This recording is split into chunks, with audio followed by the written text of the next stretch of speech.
നമ്മൾ പറയും, എടാ നിനക്ക് വേണ്ടിയാണ് ഞാൻ നിസ്കാരം പാഴാക്കിയ ജോലി ചെയ്തു, നിനക്ക് വേണ്ടി എത്രയോ ദിവസങ്ങൾ ഞാൻ ഉറക്കമൊഴിഞ്ഞു, ഒരു ഫാത്തിഹ എനിക്ക് വേണ്ടി ഓത്, ഒരു യാസീൻ എനിക്ക് വേണ്ടി ഓത്.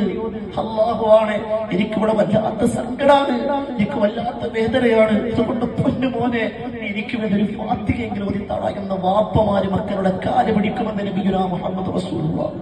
ചിന്തിക്കേണ്ട പ്രിയമുള്ളവരെ, ചിന്തിക്ക്, എന്തുണ്ട് നമുക്ക് മാറ്റിവെക്കാൻ? നമ്മളെ കഷ്ടപ്പെടുന്നത് മക്കൾക്ക് വേണ്ടിയല്ലേ? അവരെ നമുക്ക് ഉപകാരപ്രദമാകണം. ആ കബറിൽ ആരും വരൂല.